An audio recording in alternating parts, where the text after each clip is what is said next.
దేవుడి విగ్రహారాధన విషయంలో మంచి మంచి సంగతులు మనందరికీ కూడా తెలియపరిచాడు. కానీ విగ్రహారాధనకి మనం అందరం కూడా దూరంగానే ఉండాలి. వారు పూజించిన దాన్ని మనము వారి పూజలో పాలు భాగస్తులు కాకూడదు.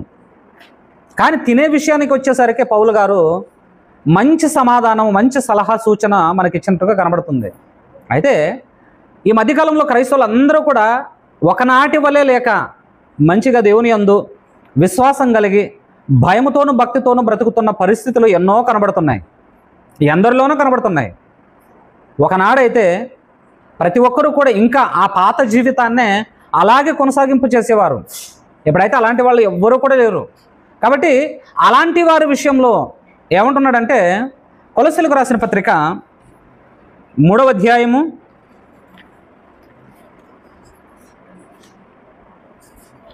5వ వచనము. కొలస్సీలకు రాసిన పత్రిక అపోస్తలుడైన పౌలు గారి యొక్క పత్రికల్లోనే వినాలి మనము. ఎందుకంటే ప్రతి విషయాన్ని కూడా కూలంకుషంగా చెప్పినది ఎవరు అంటే పౌలు గారే. చదమ్మా 3వ అధ్యాయము, క్షమించండి 5వ వచనము. కావున భూమి మీదనున్న మీ అవయవములను అనగా జారత్వమును, అపవిత్రతను, కామాతురతను, దురాశను, విగ్రహారాధనైన ధనాపేక్షను చంపివేయుడి అన్నాడు. చూడండి, ఏమేం చంపివేయమన్నాడు? ధనాపేక్షను చంపివేయండి, విగ్రహారాధన తీసివేసుకోండి. ఇంకా ఏమంటున్నాడు? మీ అవయవములను అనగా జారత్వమునకు, అపవిత్రతను, కామతూరతను, దురాశను, విగ్రహారాధన. అంటే ఇవన్నీ కూడా విడిచిపెట్టి ఏం చేస్తున్నారంటే విగ్రహారాధన పైన మాత్రమే ఫోకస్ చేస్తున్నారు మన వాళ్ళు. దేనిపైన ఫోకస్? ఓన్లీ విగ్రహారాధన. ఎందుకంటే దానిని టార్గెట్ చేస్తూ ఆలోచన చేస్తున్నారు ప్రతి క్రైస్తవుడు కూడా. డబ్బు పిచ్చి లేని క్రైస్తవుడు కానీ బోధకుడు కానీ ఎవరైనా ఉన్నారో చెప్పండి. మాకు డబ్బు అంటే ఆశ లేదండి. ప్రసంగాలు మాత్రమే ఎలా చేస్తుంటారంటే విగ్రహారాధన గురించి చేయమంటే నిలబడి గంటల తరబడి ప్రసంగం చేయమంటే చేస్తారు. విగ్రహారాధన గురించి అంటే అన్యులపైన మాట్లాడాలంటే వీళ్ళకు ఒక చనువు, ఒక రుచి. విగ్రహారాధన ఎవరైతే చేస్తున్నారో హైందువులు వాళ్ళపైన మాట్లాడాలంటే క్రైస్తులైన వారికి చాలా సంతోషం, ఆనందము. అమ్మాయి ఈరోజు దొరికింది నాకు ప్రసంగము, ఈరోజు వాయిస్తో చూడండి అన్నట్లుగా అన్యులపైన మాట్లాడటము, ఒక రుచికరంగా మాట్లాడుతుంటారు, ప్రసంగం చేస్తుంటారు. కానీ పౌలు గారు చెప్పిన మాటలను, లేకపోతే దేవాది దేవుడు మన కొరకు పరిశుద్ధ గ్రంథంలో వ్రాయించిన మాటలను జాగ్రత్తగా ఆలోచన చేస్తే ధనాపేక్ష గురించి ఏమంటున్నాడమ్మా? విగ్రహారాధనవైన ధనాపేక్షను చంపివేయుడి అన్నాడు. చూడండి, ఏదంట? విగ్రహారాధనవైన ధనాపేక్ష అంటే ధనము మీద ఎవరైతే ఆశగా ఉంటారో, ధనాన్ని ఎవరైతే అపేక్షిస్తారో అది కూడా విగ్రహారాధనే అన్నాడు. అది కూడా విగ్రహాలకు అన్యులు అర్పించి మన మీద ప్రేమ కలిగి తినండి. ఇంకొకటి ఏమైనా ప్రసంగం చేస్తున్నాడంటే పెద్ద పెద్ద ప్రసంగికులు తయారైపోయారు ఈరోజు. సోషల్ మీడియాలోన ఆ యూట్యూబ్ ఛానల్లో చూస్తే ఒకరు నచ్చినట్టుగా బోధలు చేస్తుంటారు. హిందువులు బొట్టు పెడితే పెట్టించుకోండి. ఏమంట? హిందువులు బొట్టు పెడితే పెట్టించుకోవాలంట. వాళ్ళు ప్రసాదం ఇస్తే మాత్రం తినొద్దు అంటున్నాడు. ఇది ఎక్కడ న్యాయము? ఇది న్యాయమా చెప్పండి? ఇలాంటి ప్రసంగాలు చేయొచ్చా? క్రైస్తవులు ఎలా ఉన్నారంటే నిజంగా ఒక అమాయకులుగా కనబడుతున్నారు. విశ్వాసులు అందరూ కూడా తమ యొక్క మందిరాల్లో ఎలా కనబడుతున్నారంటే అమాయకులుగా కనబడుతున్నారు. బొట్టు పైన ప్రసంగం చేయొచ్చు, ప్రసాదం పైన మాత్రం వాళ్ళు పూజించి తెచ్చిన దాంట్లో మాత్రం మనము ప్రసంగం చేయలేము. ఇలాంటి మాటలు వాళ్ళ యొక్క మందిరాల్లో చెప్తున్నారు. కాబట్టి దేవుని మాటలను మనం ఆలోచన చేస్తే, దేవుని యొక్క జ్ఞానాన్ని మనం ఆలోచన చేస్తే ప్రేమ వర్లరా, విగ్రహారాధన విషయంలోనే ఫుల్ టార్గెట్గా ఆలోచన చేస్తున్నారే. కానీ చదవమ్మ మాట ఎంత అద్భుతంగా మాట్లాడినాడు నిజంగా. అంటే పౌలు గారు హ్యాండ్స్ ఆఫ్. చదవమ్మ 5వ వచనము. కావున భూమి మీదనున్న మీ అవయవములను అనగా జారత్వమును, అపవిత్రతను, కామాతురతను. జారత్వము, అపవిత్రతను, కామాతురతను. చాలా మందికి కూడా ఒక నింద అనేది ఉంది క్రైస్తవుల పైన. వాళ్ళ క్రైస్తవులు కదండి, వాళ్ళు చర్చిలకు ఎందుకు వెళ్తున్నారు తెలుసా? ఆయన బోధకుడు కదండి. ఏమండి? చర్చిల్లోనే ప్రేమించుకోవటము, చర్చిల్లోనే అమ్మాయిలు అబ్బాయిలను చూసుకోవటము, ఈ బోధకుడే ఇలాంటి దురాలోచన కలిగి ఒక అమ్మాయిని పాడు చేయటము, ఇలాంటి ప్రసంగాలు యూట్యూబ్లో ఎన్ని లేవు చెప్పండి, అన్నిలు మాట్లాడుతున్న విషయాలు. ప్రతి మనిషి కూడా చంపుకోవలసినది దేన్ని అంటే, ప్రతి మనిషి కూడా చంపుకోవలసినది ఏమంటున్నాడు? కామాతురతను, దురాశను, విగ్రహారాధనవైన ధనాపేక్షను చంపివేయుడి, వాటి వలన దేవుని ఉగ్రత అవిధేయుల మీదికి వచ్చును అన్నాడు. చూడండి, వీటి వలన ఏమొస్తుందంట? దేవుని ఉగ్రత, ధనాపేక్ష, కామాతురత, దురాశ, వీటన్నిటిని కూడా ముందు చంపివేయండి అంటున్నాడు. దురాలోచన లేవో చెప్పండి, ఎంతమందిలో లేవో చెప్పండి? మంచి మనసు కలిగిన క్రైస్తవులు ఉన్నారో చెప్పండి? దేవుని మాటలు మాట్లాడుకోవటానికి, దేవుని మాటలు ఆలోచన చేయటానికి మన జీవితాలు సరిపోవు. మీ అవయవములను దేవుని కొరకు ఉపయోగించండి. రోమీయులకు రాసిన పత్రిక 12వ అధ్యాయము 2 వచనం చదువుకుందామండి. రోమీయులకు రాసిన పత్రిక 12వ అధ్యాయము 2వ వచనము.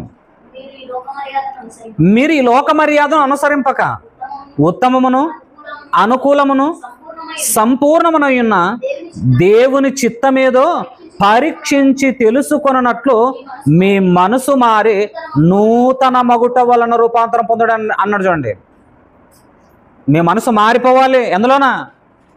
డబ్బులో మారిపోవాలి, దురాలోచనలో మారిపోవాలి, అపవిత్రతలో మారిపోవాలి, ధనాపేక్షలో మారిపోవాలి. డబ్బు పిచ్చి క్రైస్తవులకు ఉన్నంత పిచ్చి ఎవ్వరికీ ఉండదండి.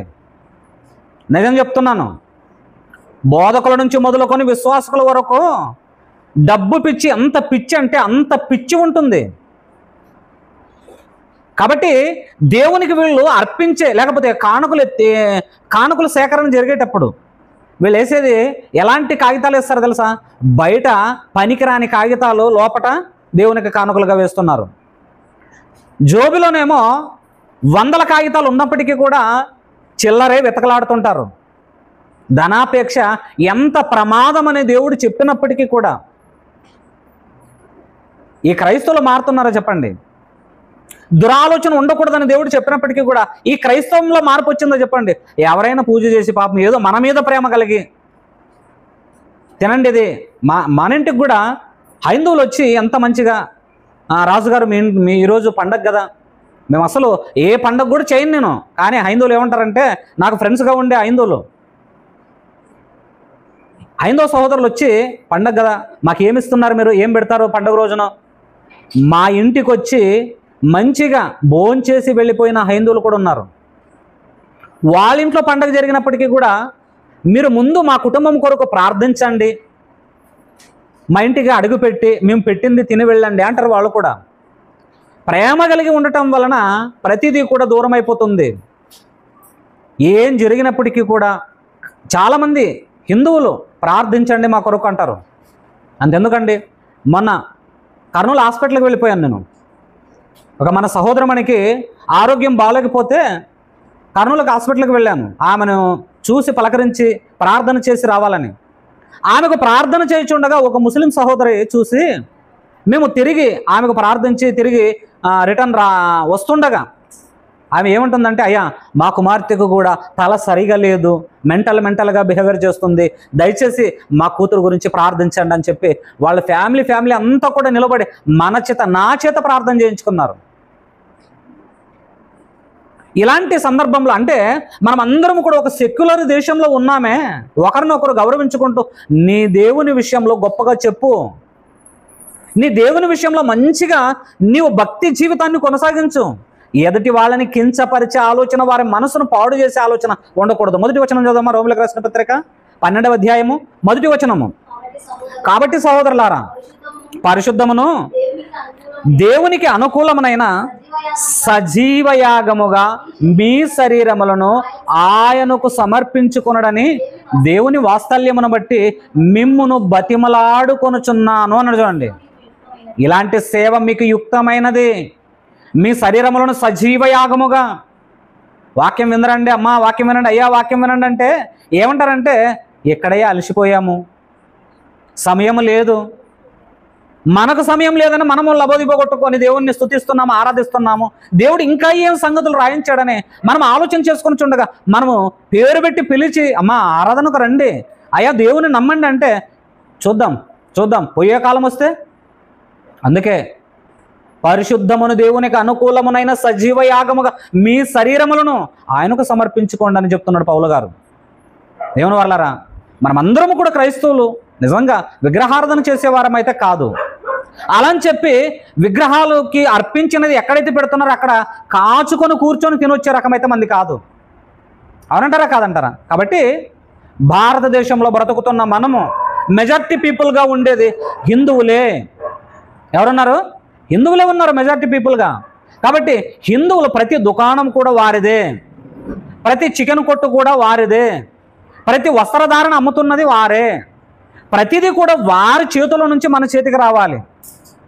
లేదండి వద్దండి మనం అలాంటివి ముట్టకూడదు కదండి, మనం క్రైస్తవులు కదండి, దానికి దూరంగా బ్రతకాలి కదండి అంటే ఎలా ఉంటుందంటే, మనం ఈ దేశం విడిచిపెట్టి ఇంకా క్రైస్తవ దేశం ఏదైతే ఉందో అందులోకి వెళ్ళిపోవాలి. అందులోకి నేను క్రైస్తవుడని వెళ్ళినా కూడా నిన్ను లోపలికి రానిచ్చుకోరు. ఎందుకో? నీ వీసా ఉందా, నీ అడ్రస్ ఉందా, నువ్వు ఏ దేశస్తుడు, ప్రతిదీ కూడా వాళ్ళు తీసుకుంటారు. మరో దేశానికి నిన్ను ఎలా రాణిస్తారు చెప్పు? నువ్వు ఒకవేళ పరాయి దేశానికి, ఏ దేశము, అమెరికా దేశమే క్రైస్తవ దేశం అనుకుందామండి, ఆ దేశానికి వెళ్ళాలంటే మేము క్రైస్తవులండి అని చెప్తే వాళ్ళు తోలుకుంటారు చెప్పండి? అమెరికాలో హిందువులు ఉన్నారు, పాకిస్తాన్లో హిందువులు ఉన్నారు, ప్రతి దేశంలో కూడా హిందువులు, క్రిస్టియన్, ముస్లిమ్స్ ఖచ్చితంగా ఉంటారు. కాబట్టి ఏది ప్రసాదము, ఏది తినవచ్చో ఏది తినకూడదో అనే దాంట్లో మనం అందరం కూడా కన్ఫ్యూజ్ కాకున్నట్టుగా దేవుడు చక్కటి మాటలు వ్రాయించాడు. ఏమన్నాడంటే మీరు ప్రతిదాన్ని కూడా, ప్రతిదీ కూడా దేవుడు చేసిందే కాబట్టి ప్రతిదాని విషయంలో ప్రార్థన పూర్వకంగా ప్రార్థించుకొని తినండి అన్నాడు. మన వాళ్ళు ఏం చేస్తారు? ప్రార్థన చేస్తారు. అన్నం తినేటప్పుడు ఎంతమంది ప్రార్థన చేస్తారు చెప్పండి? ఎంతమంది చేస్తారు? కరెక్ట్ చెప్పండి. దేవుని సన్నిధానంలో ఉన్నారు, అబద్ధాలు చెప్పకండి. అదించనమ్మా. ప్రార్థన చేసుకొని తిన్నప్పుడే పరిశుద్ధపరచబడుతుంది ప్రతి ఆహారము కూడా. ఎందుకంటే ఎంతమంది చేతుల్లో నుంచి, ఎంతమంది దుర్వ్యాపారాల నుంచి మన దగ్గరకు వస్తుందో అది. కాబట్టి ప్రతి విషయంలో క్రైస్తవుడు జాగ్రత్తగా ఉండాలి. ప్రతి విషయంలో కూడా క్రైస్తవుడు దేవునికి కృతజ్ఞతాస్తుతులు చెల్లించి ప్రతిదీ కూడా పుచ్చుకోవాలన్నట్లుగా చెప్పాడు. గళితులకు రాసిన పత్రిక 5వ అధ్యాయము 20వ వచనము, విగ్రహారాధన, అభిచారము, ద్వేషములు, కలహము, మత్సరములు, క్రోధములు, కక్షలు, భేదములు, విమతములు, అసూయలు, మత్తాతలు, అల్లరితో కూడిన ఆటపాటలు మొదలైన వీటిని గురించి నేను మునుపు చెప్పిన ప్రకారము ఇట్టి వాటిని చేయువారు దేవుని రాజ్యమును స్వతంత్రించుకొనరని మీతో స్పష్టముగా చెప్పుచున్నాను అన్నాడు. చూడండి, విగ్రహారాధన మాత్రమే కాదు, అభిచారములు, విగ్రహారాధన అంటూ అభిచారములు, ద్వేషములు, కలహములు, మత్సరములు, క్రోధములు, కక్షలు, భేదములు, విమతములు, అసూయలు, మత్తతులు, అల్లారితో కూడిన ఆటపాటలు. ఇన్ని చెప్పాడంటే ఇదొక్కదాన్నే పాయింట్ పట్టుకొని కూర్చున్నారు మన వాళ్ళు. వీటిలో మారండి ముందు. పౌలు గారు చెప్పిన ప్రకారంగా, లేకపోతే సర్వలోకాన్ని కలిగించిన సృష్టికర్తమైన దేవుడైన యెహోవా చెప్పిన ప్రకారంగా కానివ్వండి, లోకరక్షకుడైనటువంటి యేసుక్రీస్తు ప్రభువారు చెప్పిన విధంగా కానివ్వండి, మీ మనస్సులు స్పష్టంగా మార్చుకోండి, పరిశుద్ధంగా ఉంచుకోండి. కక్షలు ఎంతమందికి లేవు చెప్పండి? విగ్రహారాధన మాత్రమే చేస్తేనే పరలోకానికి రారండి అనేటట్లుగా ఎక్కడ కూడా బైబిల్ చెప్పలేదు, ఎక్కడ కూడా చెప్పలేదు. వాళ్ళ మాత్రమే పరలోకానికి రారు, మిగిలిన వాళ్ళందరూ వస్తారు. అంటే దొంగలు వస్తారు, అబద్ధికులు వస్తారు, కక్ష కలిగిన వారు వస్తారు, వ్యభిచారకులు వస్తారు, నరహంతకులు వస్తారు అన్నట్లుగా ప్రసంగాలు చేయకూడదు. వీటన్నిటి విషయంలో కూడా జాగ్రత్త కలిగి బ్రతకండని విశ్వాసులతో ఒక సేవకుడు చెప్పాలి. ధనము లేకపోతేనే పిచ్చోళ్ళు ఎదురుగుతుంటారు. ధనాపేక్ష ముందు చంపివేయుడి. అసూయ, కక్షలు, విమతములు, అల్లరితో కూడిన ఆటలు, పెద్ద వృద్ధులైనప్పటికీ కూడా, పెద్దలైనప్పటికీ కూడా అల్లరితో కూడిన మాటలు, అల్లరితో కూడిన పాటలు ఎంతమందిలో లేవు చెప్పండి?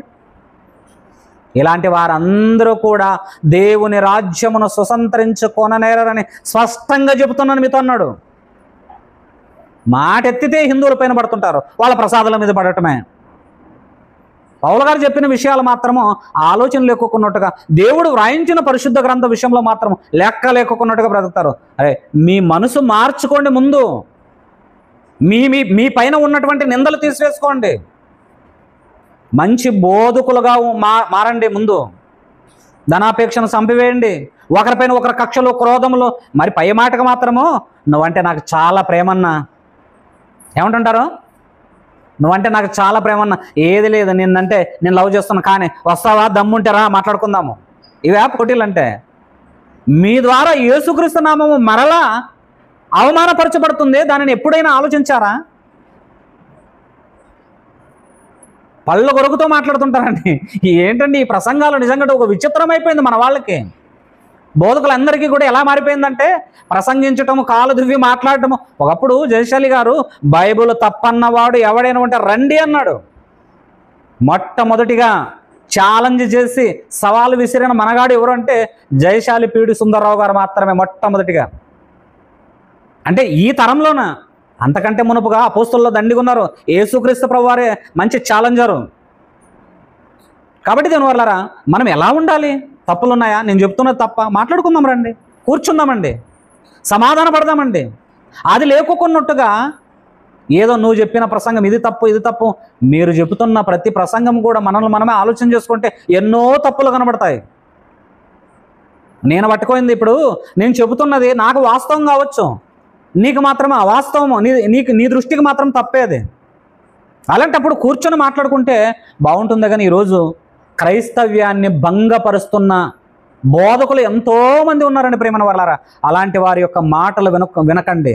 ఒకరినొకరు ప్రేమ కలిగి, ఒకరినొకరు దయాగుణంతోన గౌరవించుకుంటూ మాట్లాడే లక్షణాలు క్రైస్తవుల్లో కనిపించాలి.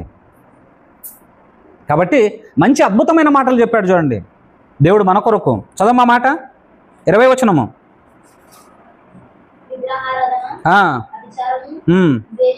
22వ వచనం చదువుకుందామండి, సూపర్గా ఉంటుంది. అయితే ఆత్మఫలము ఏమనగా ప్రేమ, సంతోషము, సమాధానము. అబ్బా ఎంత మంచిగా చెప్తున్నాడు. ప్రేమ, సంతోషము, సమాధానము, దీర్ఘశాంతము. అంటే నీ శాంతం ఎంతవరకు ఉండాలంటే దీర్ఘకాలం ఉండాలంటున్నాడు. నీ శాంతము, నువ్వు మనశ్శాంతగా ఎన్ని రోజులు ఉండాలి? చూసి చూసి విసుగొచ్చిపోయింది నీ పైన, వస్తావా, మాట్లాడదాం, దమ్ముందా? అది కూడా కాల్స్లో మాట్లాడుకోరు, ఫోన్లో మాట్లాడుకోరు. మన వాళ్ళు వేల మంది, లక్షల మంది వ్యూస్ చూడాలి కదా. దేవుని వారలారా, పౌలు గారు నిజంగా మహానుభావుడు అండి. ఆయన గొప్పవాడు. ఒక ధర్మశాస్త్రాన్ని అనుసరించిన వ్యక్తి. ధర్మశాస్త్రాన్ని తప్పుపడితే ప్రాణాలను కూడా తీసిపెట్టడానికి సిద్ధపడిన వ్యక్తి పౌలు గారు. అలాంటి వ్యక్తి ఏమంటున్నాడంటే చదమ్మా. అయితే ఆత్మఫలం ఏమనగా ప్రేమ, సంతోషము, సమాధానము, దీర్ఘశాంతము, దయాళత్వము, మంచితనము, విశ్వాసము, సాత్వికము, ఆశానిగ్రహము. ఇటు వాటికి విరోధమైన నియమం ఏది లేదు అన్నాడు చూడండి. ఇవన్నీ కూడా నీలో ఉండాలి. ఉన్నాయా చెప్పండి? మనలో ఉన్నాయా? మనం ఇలాంటివన్నీ కూడా పాటిస్తున్నామా? అసలు దీర్ఘశాంతమే లేదు, శాంతమే లేదు. మాట్లాడితే మనకి అశాంతత వస్తుంటుంది. ప్రేమ అస్సలు ఉండదు, ఓర్చుకునే గుణం ఉండదు. వాళ్ళు ఎట్లా మాట్లాడారు? వాడిని వదిలిపెట్టును, ఏడిచేదే లేదు. అవునా కదండి? ప్రేమ, శాంతి, సమాధానము, దైలత్వం. అబ్బా ఎంత మంచి మాటలండి దేవుడు. ఇవన్నీ కూడా మనలో ఉండాలని దేవుడు కోరుకుంటున్నాడు. ఎవరిలో? మనలో ఉండాలని దేవుడు కోరుకుంటున్నాడు. కానీ మనం ఏం చేస్తున్నాము? ఏమన్నా మాట్లాడితే వాళ్ళ భక్తి ఏదో వాళ్ళు కొనసాగించుకుంటారండి పాపం. ఒక ముస్లిమ్స్ కానీ, హిందువులు కానీ, ఒక జైనులు కానీ, సిక్కులు కానీ వాళ్ళ మతాన్ని వాళ్ళు స్వీకరిస్తున్నారు. నీ మతము లేకపోతే నీ గ్రంథము, నీ పరిశుద్ధ గ్రంథము ఏదైతే చెప్పిందో దాని ప్రకారంగా బ్రతకటం నువ్వు నేర్చుకుంటున్నావా? నేర్చుకుంటున్నావా? నీ వల్ల అవుతుందా? దేవుని వల్లరా మనమందరము కూడా ఆలోచించాలి. ప్రతిదాని విషయంలో కూడా ఆలోచించాలి. దీర్ఘశాంతము కలిగి ఉండాలి, ప్రేమ కలిగి ఉండాలి మనమందరము కూడా. ఇంకా ఏమంటున్నాడో ఇంకా కొన్ని వచనాలు చూసుకుందామండి.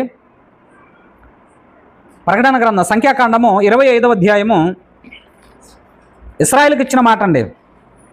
25వ అధ్యాయము మొదటి 2 వచనాలు చదువుకుందామండి.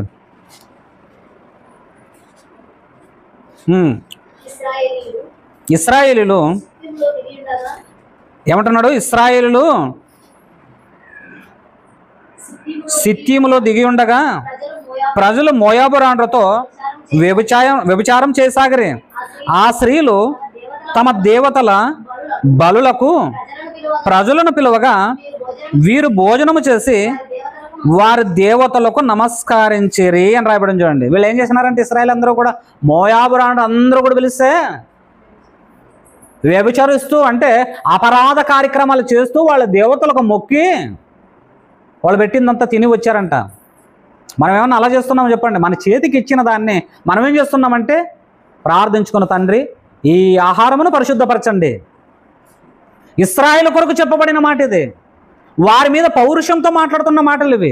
దేవుడు సంఖ్యాకాండము 25వ అధ్యాయం 1-2 వచనాల్లో మనం ఆలోచన చేస్తే వాళ్ళు చేసిన 3వ వచనం చూడమ్మా. అట్లు ఇశ్రాయేలు బయలేర్పులతో కలుసుకొనినందున వారి మీద యెహోవా కోపము రగులుకొనెను. ఇశ్రాయేలు ఏం చేశారంటే, అన్యుల యొక్క దేవతలతోనూ కలుసుకొని అన్యులతో కలిసి వాళ్ళ దేవతలకు పూజించి వాళ్ళు పెట్టినదంతా తిని ఎంజాయ్ చేసి వచ్చినప్పుడు దేవునికి మహా కోపం లేచింది. మహా ఉగ్రుడైపోయాడు దేవుడు. కనుక వారి విషయంలో ప్రకటన గ్రంథంలో అంటారు చూడండి. ప్రకటన గ్రంథము 2వ అధ్యాయము 14వ వచనము. 2వ అధ్యాయము 14వ వచనమా. అయినను నేను నీ మీద కొన్ని తప్పిదములు మోపవలసి ఉన్నది. అవేవనగా విగ్రహములకు బలిగా ఇచ్చిన వాటిని తినునట్లును జారత్వము చేయునట్లును ఇశ్రాయేలులకు యొడ్డుమని బాలాకు నేర్పిన బిలాము బోధను అనుసరించువారు నీలో ఉన్నారు అని. అంటే విగ్రహాలకు అర్పించిన వాటిని తిను, అపవిత్ర కార్యక్రమాలు వ్యభిచారించు అనేటట్లుగా ఎలాగైతే బాలాకు బిలాము చేత ప్రకటన చేయించాడో ఆ విధముగా చేయవారు మీలో కొందరు ఉన్నారు. బలవంతంగా తిను తిను తిను అనేవాళ్ళు ఉన్నారట. అలా బలవంతం చేసేవాళ్ళు ఉన్నారా చెప్పండి? మనలో ఎవరైనా ఉన్నారా బలవంతం చేసేవాళ్ళు? అది నీ ఇష్టం, నీ మనస్తత్వం. అది బైబిల్ ఏ విధంగా అయితే, అందుకే బలహీనులైన వారి ముందు తినొద్దండి అంటున్నాడు. మీరు జ్ఞానులు బలవంతులు కాబట్టి మీరు ఏం చేస్తారంటే బలహీనులైన వారి ముందు తినకండి. ఏంటండి మీరు దేవుణ్ణి నమ్ముకున్నారు, హిందువులు పూజించిన వాళ్ళ యొక్క కొట్టకు వెళ్ళి వాళ్ళు అమ్ముతున్న ప్రతి సామాగ్రిని కూడా తెచ్చుకొని తింటున్నారే, అనుభవిస్తున్నారే, ఇది మీకు న్యాయం అన్నప్పుడు మనం 1000 రూపాయలు ఖర్చు పెట్టినా కూడా అక్కడే పడేసి రావాలట. ఎందుకంటే వీడు బలహీనతతో పాపమునకు గురైపోతాడు, ఇక నిత్య జీవానికి దూరం అయిపోతాడని చెప్పి వాని బలహీనతను బట్టే మానుకోమన్నాడు. ఇశ్రాయేలు విషయంలో మాత్రము చాలా పర్ఫెక్ట్గా చెప్పాడు. ఎందుకంటే వాళ్ళు అలా చేశారు. మీ మీద ఒకటి తప్పితముగా మోపవలసి ఉన్నది. ఏమంటున్నాడమ్మా? విగ్రహములకు బలిగా ఇచ్చిన వాటిని తినునట్లును జారత్వము చేయనట్లును ఇశ్రాయేలుకు ఉరియొడ్డుమని బాలాకునకు నేర్పిన బిలాము బోధను అనుసరించువారు నీలో ఉన్నారు. అలాంటి వారు ఉన్నారు. అంటే తినురా త్రాగరా అన్నీ కూడా దేవుడు క్షమిస్తాడు. వ్యభిచరించరా, అక్రమాలకు పాల్పడరా, ఏమి చేయడు దేవుడు క్షమిస్తాడు అనేవాళ్ళు లోకంలో లేరా చెప్పండి? దేవుని వర్లారా, ఇంకా అనేక విషయాలను కూడా మనం ఆలోచన చేసుకోగలిగితే ఈ విషయంలో 4-5 రోజులు ప్రసంగం చేయమన్నా కూడా చేయొచ్చండి. అంత విలువైన మాటలు దేవుడు మన కొరకు రాయించాడు. 20వ వచనం చదవండి. అదే 4వ అధ్యాయము 2వ అధ్యాయం 20వ వచనము. అయినను నీ మీద తప్పు ఒకటి నేను మోపవలసి ఉన్నది. ఏమనగా తాను ప్రవక్తినని చెప్పుకొనొచ్చు యెజబెలును స్త్రీని నీ ఉండనిచ్చుచున్నావు. జారత్వము చేయుటకు విగ్రహములకు బలి ఇచ్చిన వాటిని తినుటకు అది నా దాసులకు బోధించుచు వారిని మోసపరుచుచున్నది. మారు మనసు పొందుటకు నేను దానికి సమయం ఇచ్చితిని గాని అది తన జారత్వమును విడిచిపెట్టి మారు మనసు పొందనొల్లదు. ఎవరి గురించి చెప్తున్నాడు? యెజబెలు గురించి చెప్తా. ఏది మన మీదకు రుద్దుతారు? ఏమంటే గుడి ముందుకు పోయి ఎవరైనా, మన క్రైస్తవుల్లో ఎప్పుడైనా చూసారా మీరు? గుడి ముందు కంటే హిందువుల యొక్క గుడుల దగ్గరికి వెళ్ళి మ్రోక్కి ఆ దేవునికి వాళ్ళ దేవులకు నమస్కరించి తిని వచ్చి ఆనందంగా ఇంటికి వచ్చే వాళ్ళు ఎవరన్నా కనబడుతున్నారో చెప్పండి? మోసపూరితంగా బలవంతం చేసే వాళ్ళు ఉన్నారు. అలాంటి వారి విషయంలో మాట్లాడుతున్నాడే కానీ మనము కొనుక్కున్న దానికి వాళ్ళు పూజిస్తే ఇది ఎలా తింటారండి అని క్వశ్చన్ అడిగే వానికి ఏమైనా సమాధానం చెప్పాలి చెప్పండి. కాబట్టి ప్రియమైన వాళ్ళారా, చెప్పటానికి దేవుడు అనేక సంగతులు మన కొరకు వ్రాయించాడు. కానీ వినటానికి మనం ఏమైపోతున్నాము? మందులుగా మారిపోతున్నాం. ఎవరో ఒకరు యూట్యూబ్ ద్వారా వదిలారనుకోండి, అది డమా అంటది. ఇంత గొప్ప విలువైన ప్రసంగాలు మనం చేస్తే అస్సలు పట్టించుకోరు. ఎవరైనా కదిలి వస్తారా చెప్పండి? మంచి మంచి బోధ జరుగుతుంది, దేవుని మాటలు అక్కడ చెప్పబడుతున్నాయి, రండి అని క్రైస్తవులైనా వచ్చేవాళ్ళు ఉన్నారు చెప్పండి. అదే ప్రతి పనికి మాలిన వాడు ఏం చేస్తాడంటే విగ్రహాలకు అర్పించిన వాటిని మనం తినకూడదు అంటాడు. వీడు ఏం చేస్తాడంటే గుటకాలు నమ్ముతాడు, ఇంకా ఏం చేస్తాడు? పనికిరాని డ్రింక్స్ అంతా తాగుతుంటాడు, ఇంకా ఏం చేస్తాడు? పనికిరాని దురకార్యక్రమాలను చేస్తుంటాడు. కానీ అమాయకులైన క్రైస్తవుల మీద మాత్రము ఇలాంటి ప్రశ్నలు మాత్రము వేస్తూనే ఉంటాడు. ఇక ముందు మన ప్రేమ, సంతోషము, సమాధానము, దీర్ఘశాంతము, దయాళత్వము, మంచితనము, వీటన్నిటినీ కూడా మనము ముందు వీటన్నిటి కొరకు మనము ఆలోచించాలి. వీటన్నిటిని కూడా మనము నేర్చుకోవాలి. అది విడిచిపెట్టి ఏమండి ఎక్కడో జరుగుతున్న సందర్భాలను బలవంతంగా నిజంగా అంటే కొంతమందిని చూస్తే విచిత్రంగానే ఉంటున్నారు. బొట్టు పెట్టుకోవచ్చంట, ప్రసాదాలు మాత్రం తినకూడదంట. వాళ్ళు ఇచ్చే ప్రసాదం తినకూడదంట. ఎందుకంటే ఆ బొట్టు కుంకుమ బొట్టు కాబట్టి దాని మీద మనము ప్రసంగం చేయొచ్చు, కానీ వాళ్ళు ఇచ్చే ప్రసాదాల గురించి మాత్రం మనం ప్రసంగం చేయలేమంట. ఇది న్యాయమా చెప్పండి? న్యాయమైన ప్రసంగమేనా? అయితే మన వాళ్ళందరూ కూడా హిందువులతో బొట్టు పెట్టుకోండి చూద్దాము. పెట్టించుకుంటారా బొట్టు? మగవాళ్ళు కానీ ఆడవాళ్ళు కానీ కుంకుమ బొట్టు పెట్టించుకుంటారండి. ఎందుకంటే మన వాళ్ళ దొంగలందరూ కూడా ఇలాంటి ప్రసంగాలు చేస్తున్నారు. ఎవరి మాటలు వినకండి. సందేహం వచ్చిందా? దేవుణ్ణి అడుగుదామండి. అందరూ కూర్చుందామండి. మీకు వాక్యమును నేర్పుటకు, మీరు వాక్యము తెలుసుకోవాలని దేవుడు మీ మధ్యలో నన్ను ఉంచాడేమో, లేకపోతే ఇంకా అనేక మంది సహోదరులు ఉంచాడేమో దేవుడు. విందామండి, నేర్చుకుందామండి, మాట్లాడదామండి. ప్రతి పనికిరాని మాటలు గంటల తరబడి మాట్లాడుతుంటాము. కానీ వీటి విషయంలో మాత్రం ఏ సంఘమైనా ఏనాడైనా కూర్చొని చర్చించుకోరు. కారణము ఎవరో ఒకరు బాంబు పేలిస్తే అమ్మో ఇలా జరిగిందట, అమ్మో ఇలా ఉందట. ఎవరు కూడా మోసపోవద్దండి. మనం ఉన్నది హిందూ దేశంలో. కానీ ఒక విషయం చెప్తానండి, వారి యొక్క విగ్రహాల జోలికి మీరు వెళ్ళకండి. హైందువుల యొక్క విగ్రహాల జోలికి కానీ కావలసిన వెళ్ళి తింటే ఏమి కాదన్నట్టుగా వెళ్ళకండి. ప్రత్యేకంగా తినటానికి నాలుగు రుచిని చూడటానికి వెళ్ళకండి. నీ మీద ప్రేమ కలిగి ఒకరు తెచ్చిచ్చారా? మా ఇంటికి కూడా తెచ్చిచ్చారు హిందువులు. తెచ్చిచ్చారా లేదు? ఒకసారి భక్ష్యాలు ఏమేమి తెచ్చిచ్చారు? అన్నము, సాంబారు అంతా తెచ్చిచ్చారు. ఏమో మరి నేను ఏ రోజు కూడా వాళ్ళతో మాట్లాడింది లేదు, వాళ్ళ దగ్గర నిలబడింది కూడా పరిస్థితులు కూడా లేవు. మా ఇంటికి డైరెక్ట్ తెచ్చిచ్చాను. నేనేం చేయాలి చెప్పండి? ఇప్పుడు ఏం చేయాలి చెప్పండి? తినాలా లేకపోతే వాళ్ళ ముందే కాలువలోకి పడేయమంటారా? మేము తినమండి, మేము ఎవరు అనుకుంటున్నారు? మేమేం తక్కువ వాళ్ళు అనుకుంటున్నామా? విగ్రహాలకు అర్పించిన వాటిని మేము తినమండి అని వాళ్ళ ప్రేమతో తెచ్చించిన దాన్ని కుక్కలకి వేసాను అనుకోండి, వాళ్ళ ముందే ఎంత బాధపడిపోతారు వాళ్ళు తెచ్చిన ఓకేనమ్మా మంచిది అని చెప్పి తీసుకొని మేము ప్రార్థన చేసి, తండ్రి ఏ మనసుతో ఆమె తెచ్చిచ్చిందో మాకు తెలియదు నాయన, ఈ ఆహారమును మీరు అనుగ్రహించారు మాకు, ప్రతి మనిషికి ప్రతి జీవరాశికి కూడా మీరు ప్రసాదించినదే నాయన. ఎవరైతే తినాలనో వారికి ఆహారము మీరు అందిస్తున్నారు తండ్రి. మీ చిత్తం మీ ఇష్టం నాయన. ఈ ఆహారాన్ని పరిశుద్ధపరచండి. భుజిస్తుండగా ప్రార్థించుకున్నాం, తిన్నాము. వాళ్ళు పూజలు చేసి మన చేతికి ఇస్తున్నారంటే కనీసం క్రైస్తవులు అంటే మనము ప్రార్థన చేత పరిశుద్ధపరచుకోలేకపోతున్నామంటే మనంత భక్తి పరులు ఇంకా లోకంలో ఎవరైనా ఉన్నారా చెప్పండి? వాళ్ళు పూజలు చేసేటప్పుడు నిజంకంటే మా తల్లి వారందరూ కూడా, మా తల్లికి సంబంధించిన వారందరూ కూడా, వాళ్ళ అక్క వాళ్ళు, వాళ్ళ అన్న వాళ్ళు, వాళ్ళ తల్లిదండ్రులు అందరూ కూడా హిందువులే, ఇప్పటికీ కూడా హిందువులే. మా తల్లి కుటుంబం అంతా కూడా హిందువులే ఇప్పటికీ కూడా. వాళ్ళ నా దగ్గరికి తొంగి కూడా చూడరు. నిజం చెప్తున్నానండి. మా పెద్దమ్మ వాళ్ళు కూడా, మా మేనమ్మ వాళ్ళు కూడా ఇప్పటికీ కూడా మా ఇంటి దగ్గరికి రారు. అతను బోధకుడు అని భయపడతారు. బోధకుడు ఆయన, మనం వెళ్ళకూడదు, ఇప్పటికీ కూడా నన్ను పలకరించడానికి కూడా రారు. కాబట్టి ప్రియమైన వాళ్ళారా, మన ప్రవర్తన జీవితంలో కనపడాలి మార్పు, మన మంచి నడవడికలో కనపడాలి మార్పు. తినే తిండిని పేర్లు పెట్టడము, ఏమండి అలా తినకూడదంటే తప్పండి, హిందువులు ఇచ్చింది తినకూడదంటే ఖచ్చితంగా. అంటే ఈ ప్రసంగాలు ఎవరైతే చేస్తున్నారో ఏ క్రిస్టియన్ కొట్టుకు వెళుతున్నారో ఖచ్చితంగా ప్రూఫ్ ఇమ్మని చెప్పండి, ఎవిడెన్స్ ఇమ్మని చెప్పండి. ఇవ్వమనండి, ఎవరిస్తారో చూద్దాము. ఎవరి వలన కూడా కాదు.